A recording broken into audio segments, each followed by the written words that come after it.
a partir de la porción final, ¿no? En esta porción final nosotros vemos aquí el nervio vestíbulo coclear.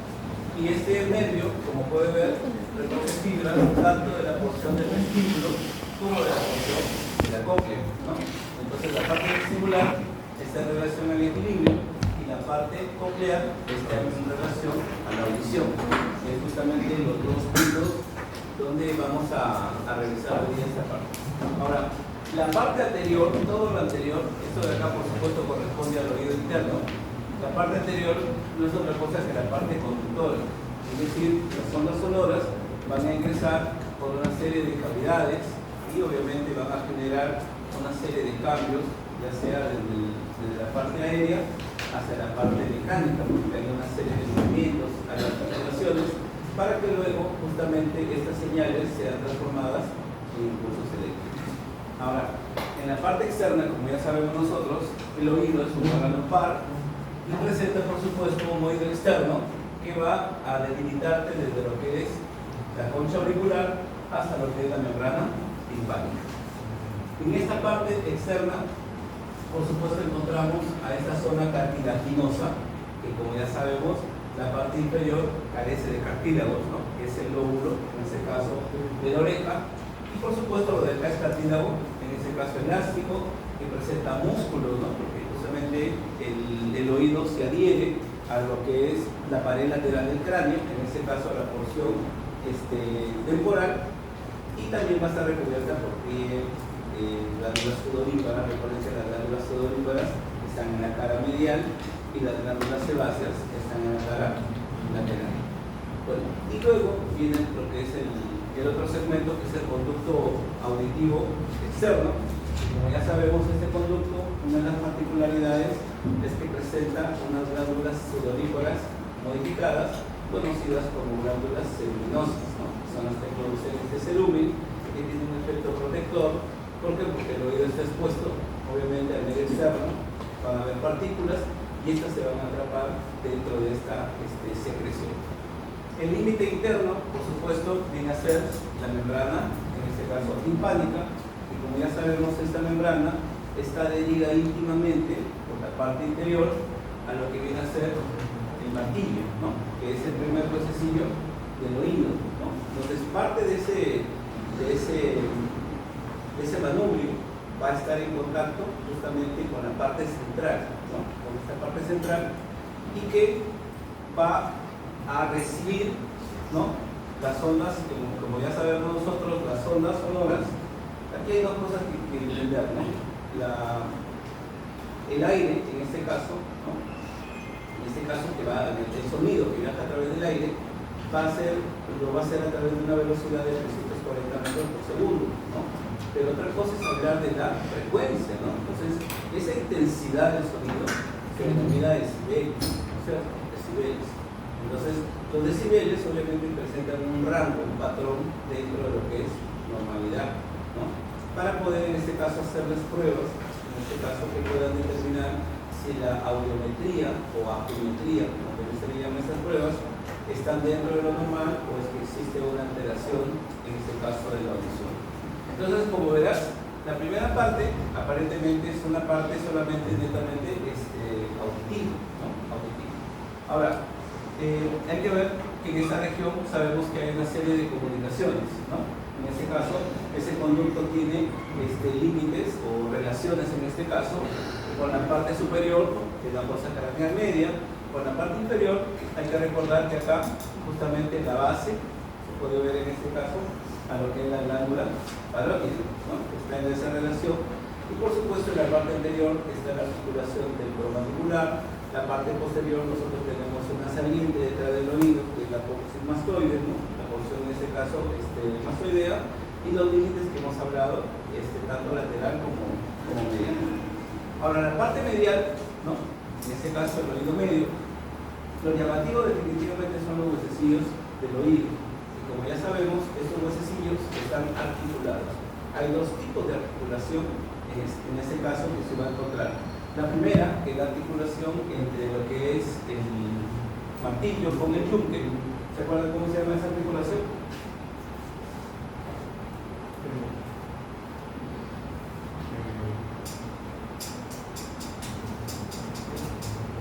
íncudo-mayoral. Esa es la articulación entre el martillo y el yunque, íncudo-mayoral. ¿Y de qué tipo era? Bueno, es una articulación en silla de montar, ¿sí? En cambio, la segunda articulación que se da entre lo que es el yunque y el estribo es la íncudo-estapedial. Entonces, el prefijo íncudo está en relación al yunque, de ahí que el yunque, su otro nombre sea incus, ¿no?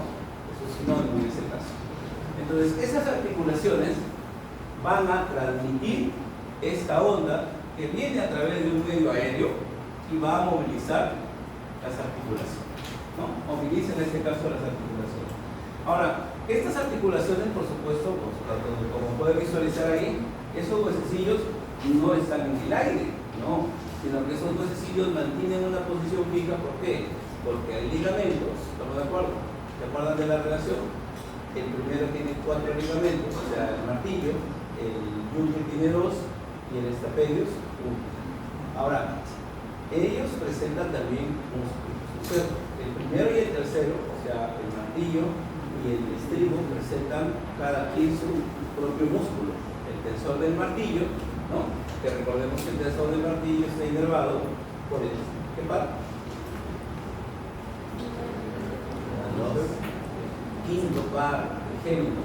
Mientras que el músculo del estribo, que se llama estapedius, está inervado por el séptimo par, ¿ya? Por el séptimo par.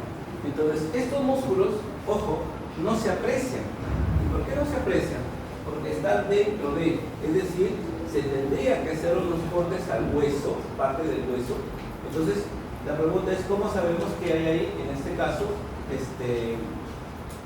están estos músculos? Simplemente lo que se observa serían los tendones, ¿ya? Pero el músculo no se puede apreciar de manera directa porque están dentro de una estructura ósea, ¿ya? Hacia abajo, ¿ya? Ojo que esto es aquí, como debería ser la palabra, ¿no? Recordar que esta comunicación no es una comunicación inferior, por el dibujo es el inferior, pero en realidad es una comunicación anterior, que es hacia adelante. Estamos hablando de la pared anterior de la caja timpánica. En esa pared, entonces vamos a ver la presencia de la trompa de gusano. Esta trompa, como ya sabemos, comunica con el oído, el oído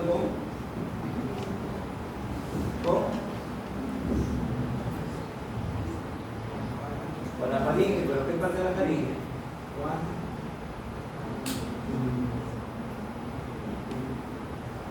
Con la rinofaringe. Comunica con la rinofaringe. ¿Y para qué? ¿Cuál es la función de la trompa de Eustaquio? Equilibrar las presiones. Definitivamente, la onda, ¿correcto? La onda genera, por supuesto, o sea, un poco para que me entiendas acerca de esto, o sea, las ondas expansivas que pueden generarse a través de una explosión. Ustedes han escuchado hablar hace poco de un accidente que hubo en un taller de mecánica, ¿no? Sí. Donde el varón pierde la cabeza, ¿no? Y aparentemente parece que hubiese sido decapitado y todo. O sea, ha sido una onda expansiva tan fuerte, ¿ya? Pero la onda es, o sea, no lo entiendan como una explosión, no, ha sido en este caso una onda producto de esa declaración y que genera justamente este impacto, ¿no? Entonces, cuando ocurre esto de acá, ¿no? Por ejemplo, o sea, la onda, la energía tiene una capacidad de producir daño en tejidos blancos, ¿no? Y obviamente hasta poder generar en tejidos compactos como el hueso. Entonces, aquí esta onda, obviamente el sonido no es tan agresivo, pero hay que recordar que nosotros estamos sometidos, eso la vez pasada lo hemos hablado, a una presión atmosférica, ¿correcto? Y las presiones atmosféricas se modifican dependiendo del nivel, es decir, no es lo mismo la presión atmosférica en la costa, porque nuestra columna de aire es mucho más alta que en el desierto, ¿correcto? Entonces, son distintas esas presiones. Entonces, cuando uno hace esos cambios de un lugar hacia otro, Por eso es que cuando vas a los viajes, ¿no? Y sales de una altura a otra, puede taparse el oído. Y eso se debe a esos cambios de presión. Entonces, quien se encarga de hacer esa regulación es la trompa de Eustaquio. Pero la trompa de Eustaquio, al ser una comunicación, debería ser una comunicación virtual.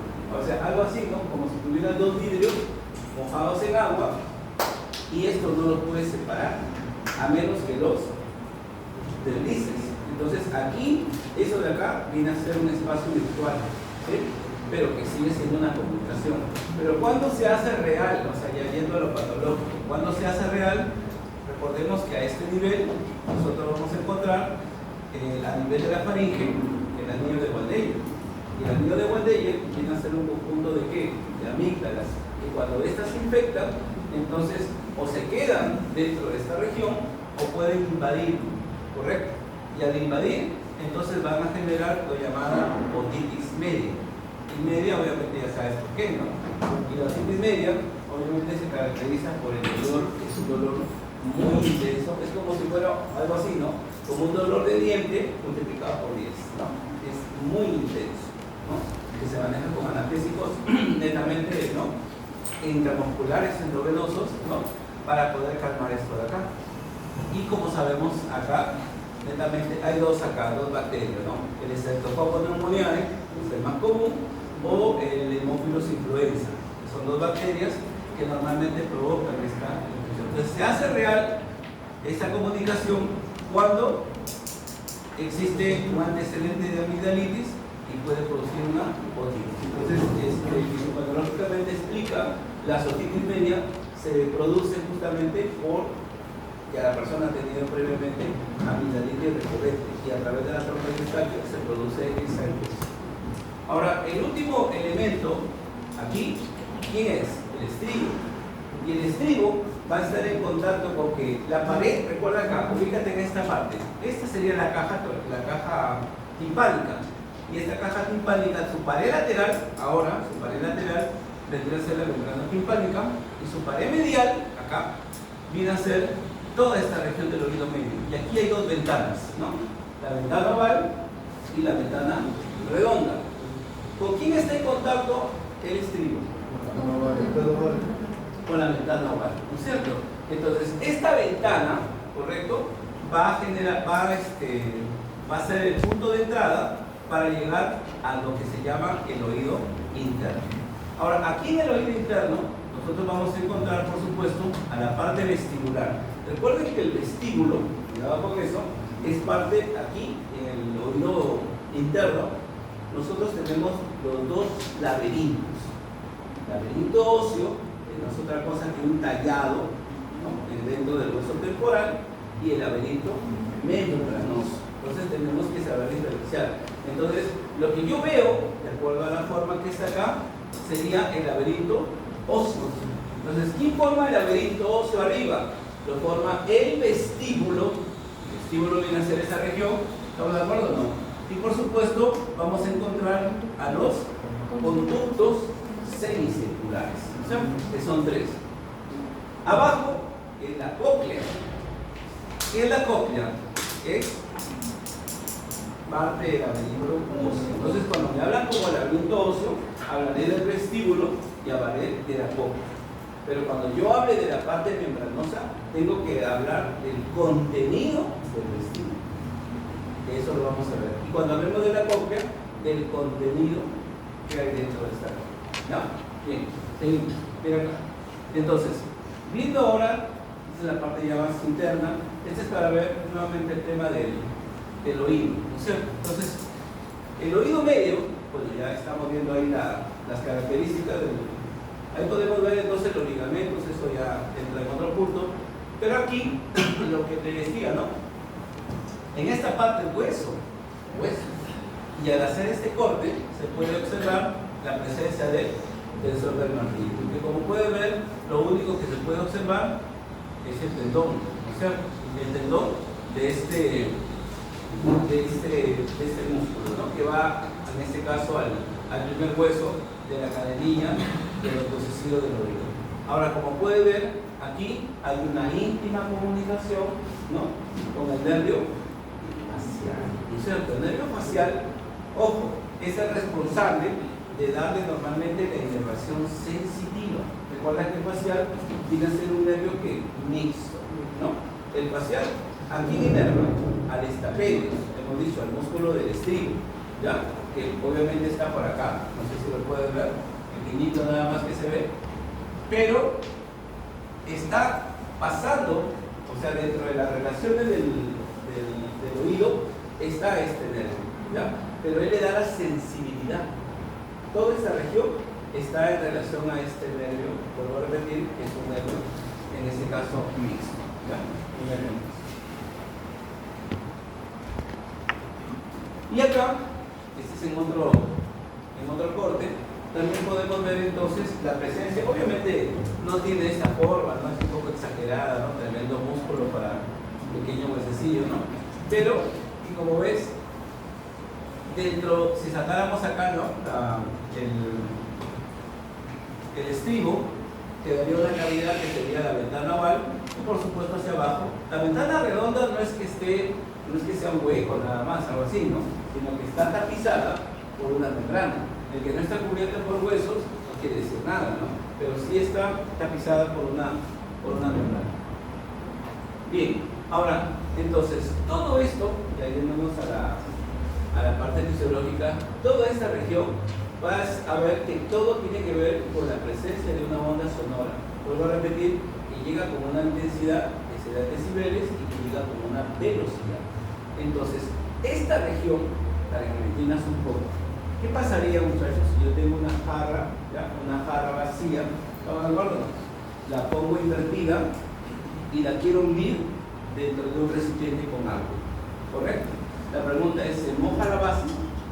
Lo que está por dentro, ¿se va a mojar? No se va a mojar. ¿Por qué? Porque ¿qué hay por dentro de ese recipiente? Aire. Y ese aire genera una resistencia, ¿correcto? Genera una resistencia. Ahora, ojo, ese aire, alguien dirá, sí, pero si yo lo volteo, normalmente todo debería estar lleno de aire.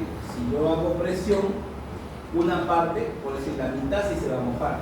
Pero recordemos que el aire es un gas. Y los gases se caracterizan porque sus partículas están dispersas. Al meter más presión, las partículas se van a acercar, ¿no? ¿Estamos de acuerdo? Entonces, podemos observar ese fenómeno que es la compresibilidad, ¿correcto? Entonces, se puede comprimir un gas. ¿Qué creen que hay ustedes en casa, en sus cocinas, ¿no? Ese balón de cocina. ¿Ese balón qué contiene? ¿Cómo se llama eso? ¿Cómo se llama lo que está ahí? ¿Cómo se llama eso? Se llama GLP, gas licuado de propano. ¿Y qué significa el concepto licuado? ¿Qué es licuado? Ya te lo olvidaste, ya. ¿No te acuerdas de eso? Muchachos, ¿qué es la licuación? No me vengas a hablar de licuadora porque te va a caer. Muchachos, la licuación es un cambio de estado, donde el gas cambia de estado líquido. Eso es licuación. Entonces todo el mundo está pensando que lo que hay por dentro es un gas, cuando en realidad lo que hay por dentro, ¿qué es? Un líquido. Pero si sale gas, doctor, claro, ¿por qué? Porque cuando tú abres la válvula, ¿correcto?, y abres la hornilla, ¿qué haces? Estás disminuyendo la presión. Y al disminuir la presión, lentamente ese líquido vuelve otra vez, de pasar a estado líquido, cambia a estado. ¿Y cómo se llama ese cambio de estado? Estamos en clínica ya. ¿Cómo se llama ese cambio de estado? Sublimación. Ya van 5 de la mañana.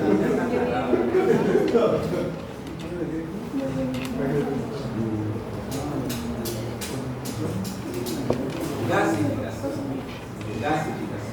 ¿no? Cuando los cambios son con el agua, se llaman vaporización, porque el agua no se gasifica, se evapora o se vaporiza, ¿ya? En este caso, cuando hablamos del concepto de clasificación, hablamos de un gas en estado natural, porque uno dice, cuando hierve el agua sale un vapor. Claro, pero eso ocurre porque lo ha sometido a una fuente de energía y ha cambiado de estado, eso se llama ebullición, ¿no? Pero no hablemos de química porque veo que está haciendo acá. Entonces, muchachos, hay una resistencia, o sea, nosotros acá tenemos un contenido de aire. Y para que la onda ingrese, a eso quiero explicarte, para que la onda ingrese, entonces se genera una resistencia. Pero esa resistencia tiene un nombre, se llama impedancia acústica. ¿Correcto? Fisiológicamente, a esa resistencia, al pasaje de estas ondas sonoras que van a ingresar, a todo eso se llama impedancia acústica.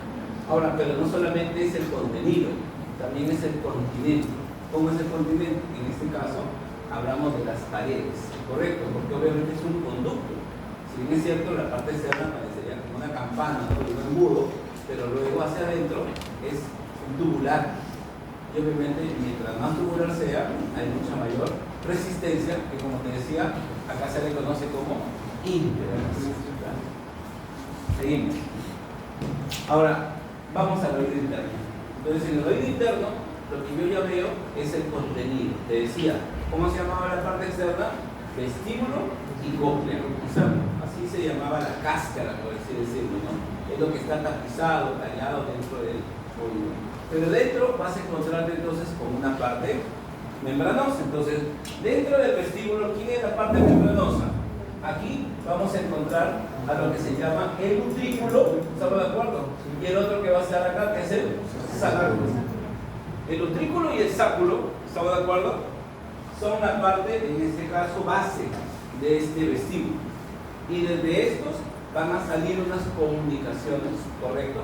Que se le llaman los conductos semicirculares. Los conductos semicirculares tienen una particularidad, que tienen una parte ampollar y una parte no ampollar. La ampolla, o también llamada ámpula, vienen a ser estas dilataciones. ¿Estamos de acuerdo? Estas dilataciones. Estas son las ámpulas. Pero como puedes ver, hay segmentos que no contienen ámpulas. Algunas sí, hay otras no. Acá están, en este caso, las tres porciones ampulares y hay tres porciones no ampulares. ¿Ya? Entonces, todo eso, aquí en el tema, toda esa región va a presentar por dentro una estructura. ¿Correcto? Una estructura. Que esa estructura va a ser la responsable de explicar la parte del equilibrio, ¿correcto? La parte del equilibrio. Esta misma estructura, pero eso hay que verlo a nivel histológico. Esta misma estructura la vamos a ver acá. Porque todo, ¿cómo se llamaba todo esto? Cóclea. Deben de saber ustedes que la cóclea presenta unos conductos que se llaman rampas, ¿correcto? Pero sigues, cuando tú dices la palabra rampa, sigue siendo cóclea, o sea, laberinto óseo. La única parte membranosa es este señor que ves acá en rojo, que se llama el conducto coclear. Ese conducto coclear, cuidado, es el único componente membranoso. ¿Estamos de acuerdo? Pero el resto sigue siendo óseo. O sea, en otras palabras, la mayor parte, si te das cuenta, hay espacios. ¿Estamos de acuerdo? La mayor parte sigue siendo óseo. Simplemente son conductos. ¿Estamos de acuerdo? Que como vamos a ver, presentan un contenido. ¿Sí? Pero el único que está formando el laberinto membranoso es el conducto coclear. Y aquí viene el tema. Este conducto coclear también presenta una estructura histológica que va a explicar la función auditiva. ¿Correcto? Entonces, ¿qué hay que hacer? Irnos a la parte histológica tanto del sáculo, ¿correcto? Sáculo y utrículo tienen unas estructuras que se llaman máculas, ¿correcto? Y en el conducto semicircular vamos a ver esto de acá, estas dilataciones que se llaman ámpulas. Entonces, las ámpulas, ahora para irnos más exacto, las ámpulas y las máculas, ¿dónde estaban las máculas? Utrículo y sáculo. Esas máculas son las que van a explicar el fenómeno de ¿qué? Del equilibrio. Vamos a ver entonces ese fenómeno del equilibrio. Y obviamente hay que recordar que todo esto una pregunta. ¿El equilibrio qué vendría a ser dentro de lo que son las sensaciones? Recordemos algo acá. Todo lo que estamos viendo hasta ahora son sensaciones, ¿o no? ¿Sí? Pero ¿qué tipo de sensaciones? Alguien dirá, doctor, sensaciones auditivas, por partes. Sensaciones auditivas, aquí. ¿Y acá qué son? ¿Qué está de acá? ¿Qué tipo de sensaciones será? Vamos. ¿Qué tipo de sensaciones son ahí?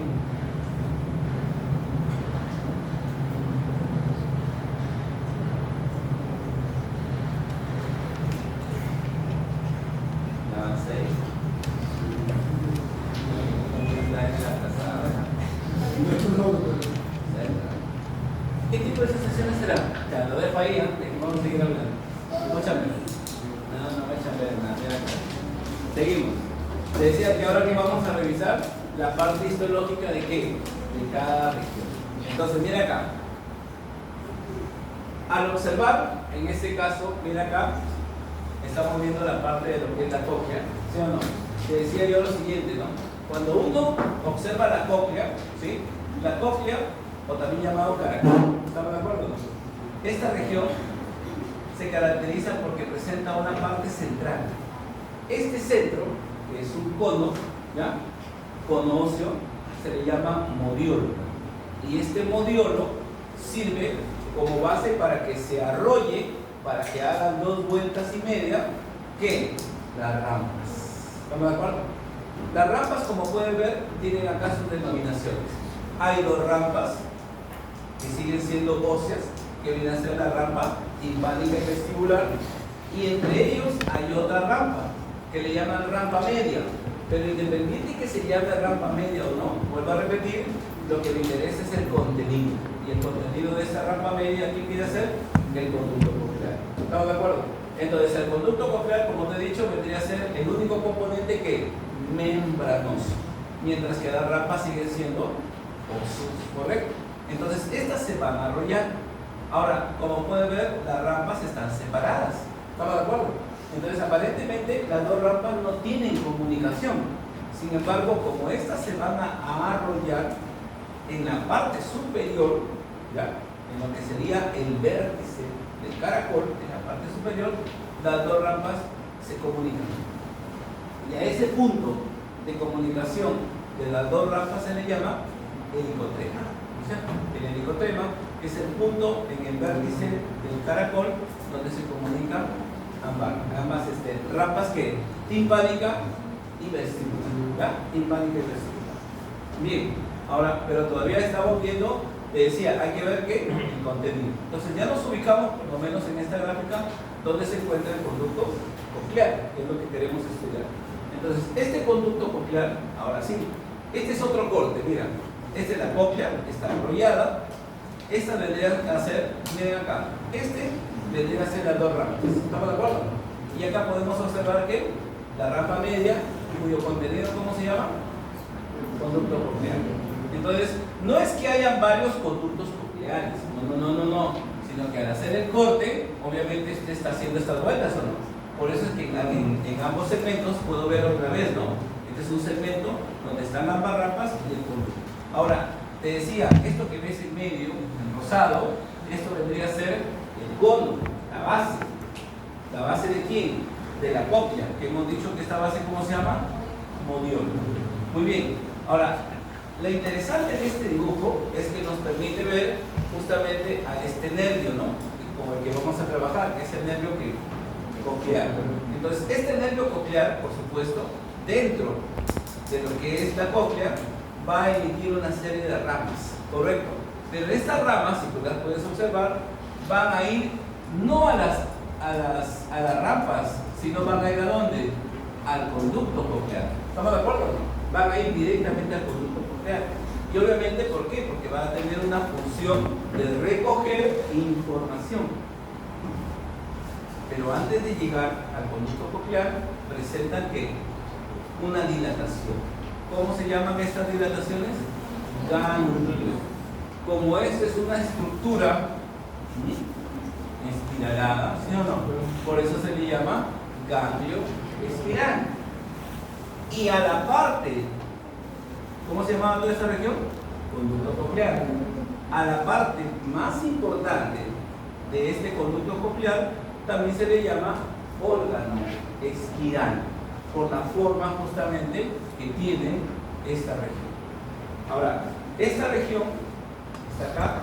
Si nosotros lo vemos un poquito más ampliado, se va a ver así, ¿no es cierto? Entonces, ¿qué contiene estas dos rampas? Un líquido, ¿no es cierto? ¿Cómo se llama ese líquido que está ahí? Así es, perilinfa, ¿correcto? La perilinfa, ¿estamos de acuerdo? Y acá podemos ver por dentro la presencia de el órgano, en este caso el conducto coclear. Este conducto coclear tiene obviamente una serie de estructuras, pero de los cuales va a resaltar la presencia del órgano de Corti. Entonces, ¿qué es el órgano de Corti, no? El órgano de Corti no es otra cosa que una lámina en cuya base vamos a encontrar células.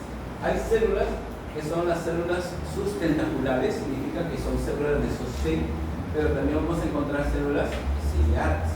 Y finalmente son las células ciliadas, las que presentan estereocilios, las que van a ser las responsables de captar justamente, de transformar las ondas sonoras en impulsos eléctricos. Entonces, una vez que estas células van a transformar esas ondas sonoras en impulsos eléctricos, esta información es llevada por estos filetes sonoros, que hemos dicho que son filetes de ¿qué?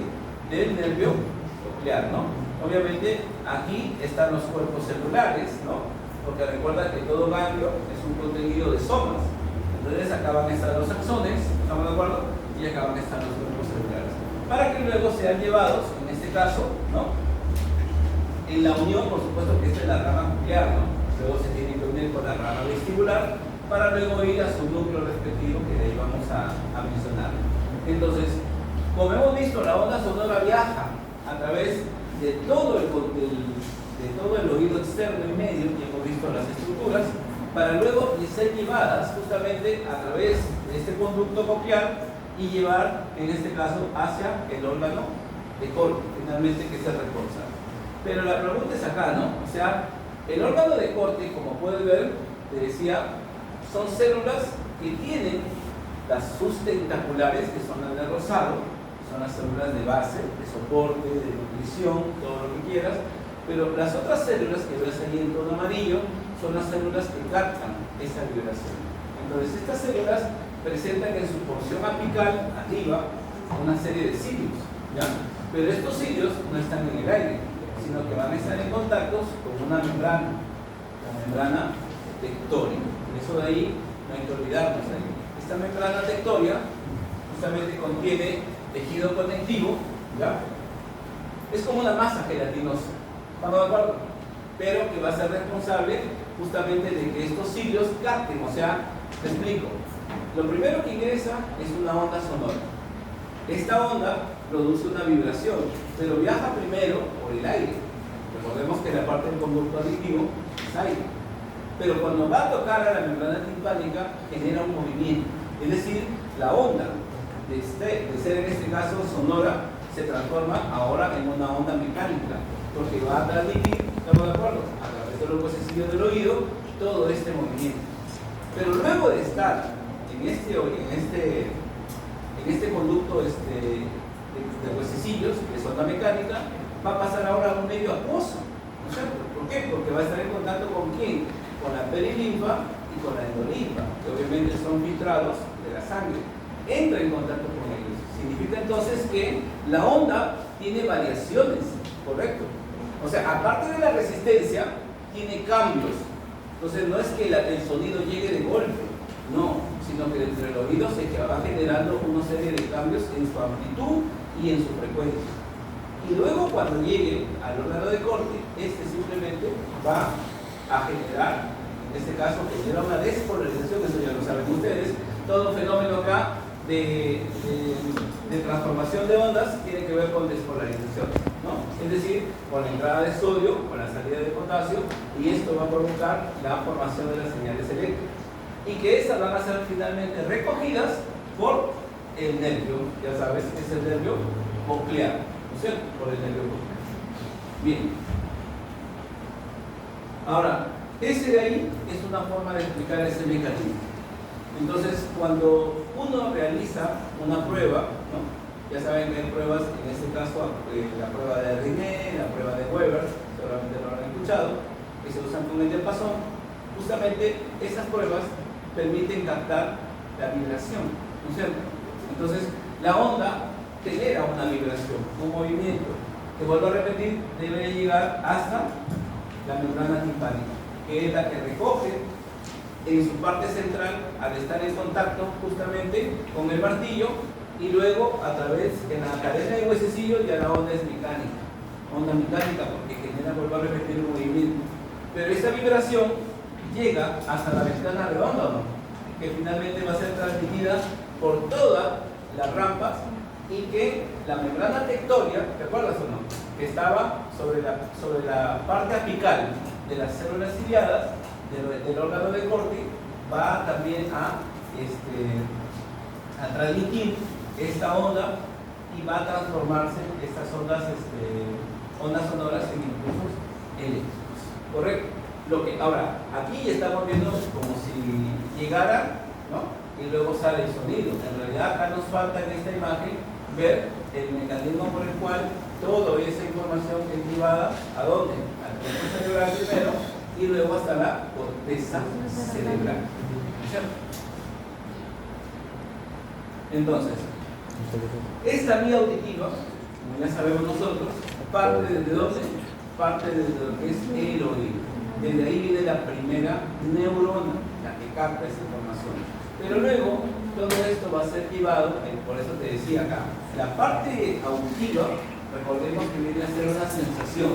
Y estas sensaciones, ¿estamos de acuerdo? Deberían ser, escuchan acá, deberían viajar hasta una parte. Recordemos que, ¿dónde está el octavo par craneal? ¿Dónde se encuentra su núcleo?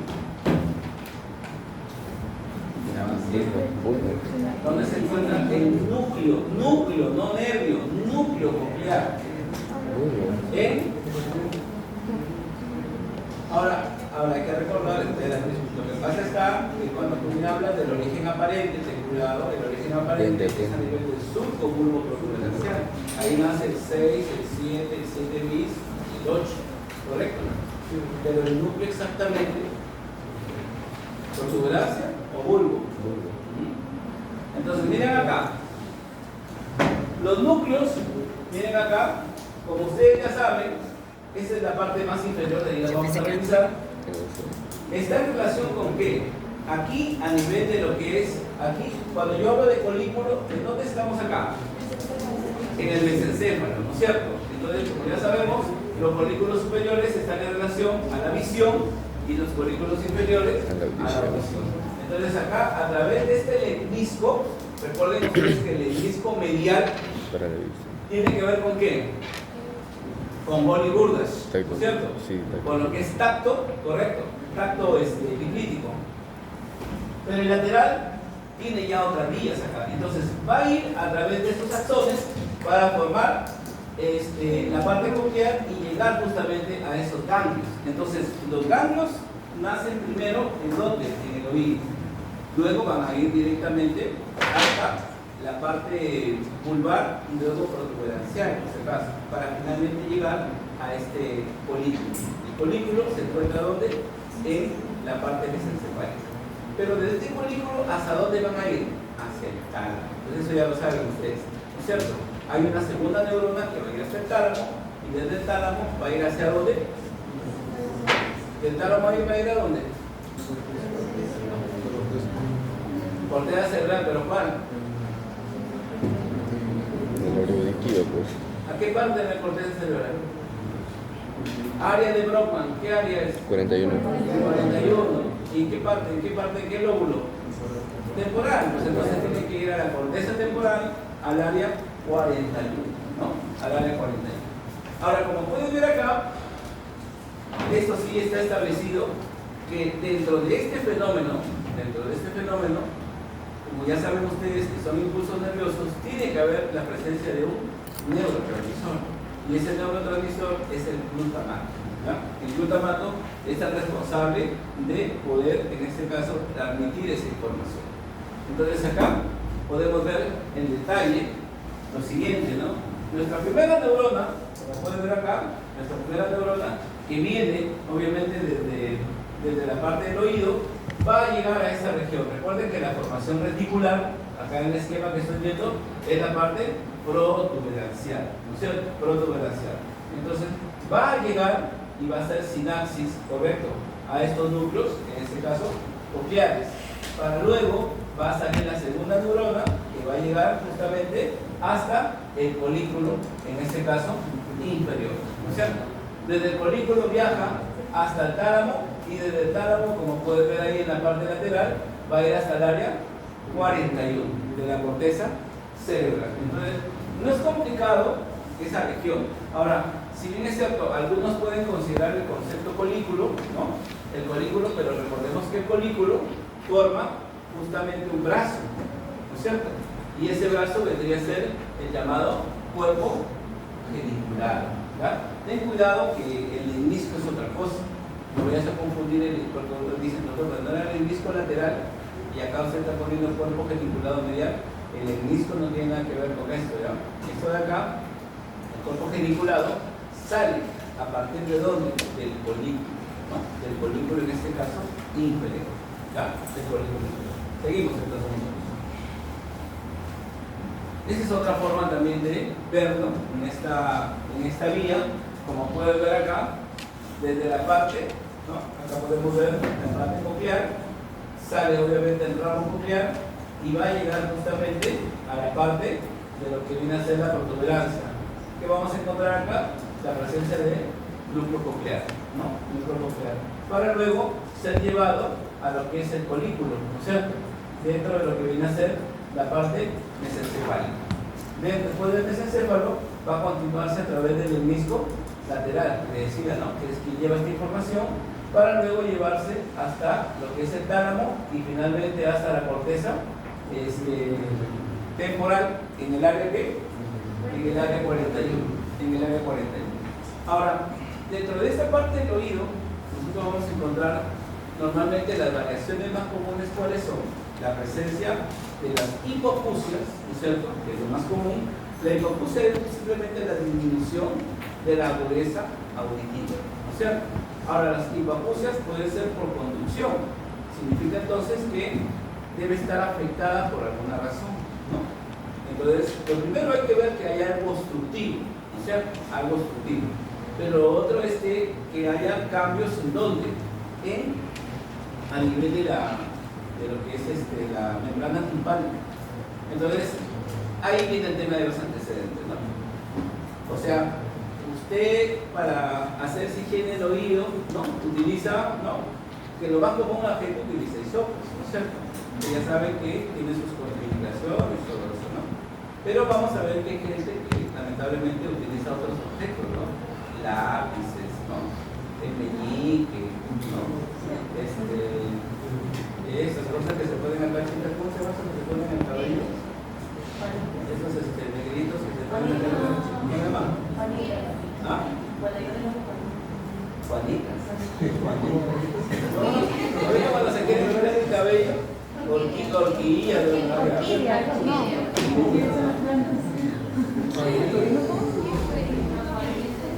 Los taxistas son más espectaculares, ¿no? Con su llave, ¿no? Del carro, ¿no? Ya.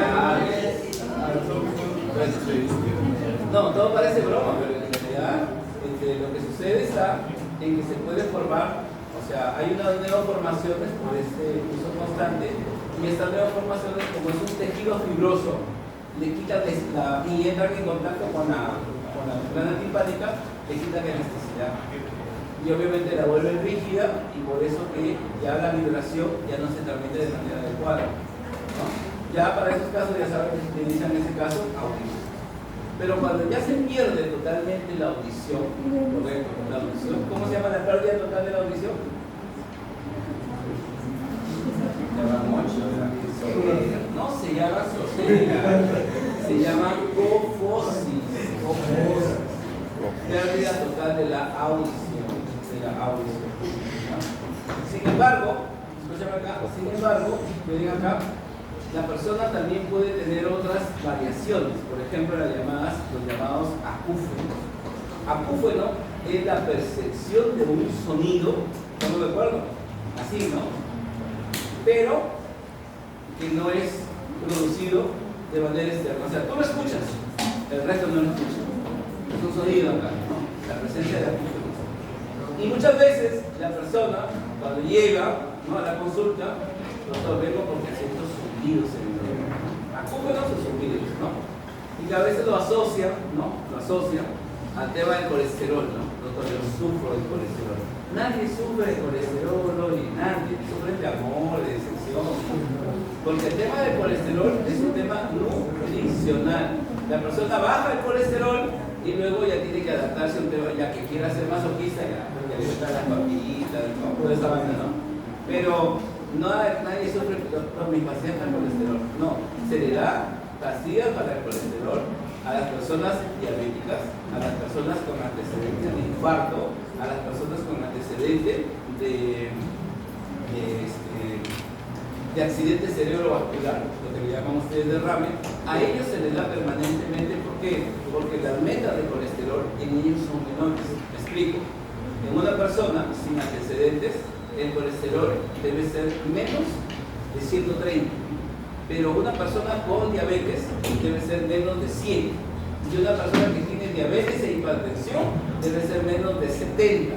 Y en una persona que tenga antecedentes de un derrame, que todavía ha quedado con secuelas, debe ser menos de 50. O sea, son metas distintas. Yo no puedo darle una lectura igual. Abuelito, estás con 100 de colesterol también y ha tenido su derrame. Y va a estar bien, oye, esa no es su meta. Su meta es menos de 50, ¿correcto? Entonces, esos valores que a veces vemos al costado, ¿no? Cuando dice valores normales, hay que saber de quién estoy leyendo yo. No es igual para cualquiera, ¿ya? Entonces, pero las personas normalmente asocian el zumbido al problema del colesterol, ¿no? Sufro de los triglicéridos, ¿no? Es como si fuera la culpa de alguien, ¿no? Cuando él es el que cada que, ¿no? Y sufre, ¿no? Pero él sigue sufriendo, ¿no? Las papitas, ay, no, los doritos, ¿no? Claro.